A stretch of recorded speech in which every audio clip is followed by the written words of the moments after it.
તો અમદાવાદ શહેર પોલીસે થોડા દિવસથી એક ડ્રાઈવ શરૂ કરી છે, જેમાં અમદાવાદ શહેર 4 રસ્તાઓ પર ભિક્ષાની જે પ્રવૃત્તિ ચાલી રહી છે તેને તમે થોડું પણ સામાન્ય ન સમજતા કે ન ભીખ આપતી વખતે તમે દયાભાવ ના રાખતા, કેમ કે ભિક્ષા પ્રવૃત્તિ એ મસ્ત મોટું રેકેટ ચાલી રહ્યું છે।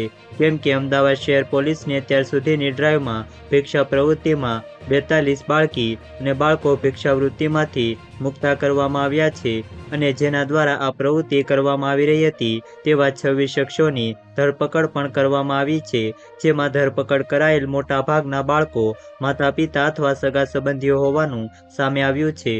ભિક્ષા પ્રવૃત્તિ કરનારની પૂછપરછ કરતા ચોંકાવનારો ખુલાસો સામે આવ્યો છે, કેમ કે એજન્ટો દ્વારા એક સ્ટેશનમાં માતા પિતાને દર મહિને 35,000 આપવામાં આવતા હતા અને બાકીના પૈસા 65,000 થી 70,000 રૂપિયા એજન્ટો લઈ જતા હતા। ત્યારે આ એજન્ટો કોણ છે, ક્યાંથી આવ્યા છે તેને લઈને અમદાવાદ ક્રાઇમ બ્રાન્ચે તપાસ શરૂ કરી છે।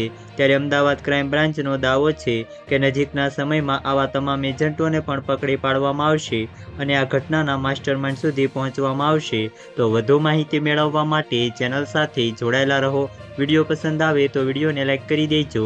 ચેનલમાં નવા છો તો ચેનલને સબસ્ક્રાઇબ કરી દેજો।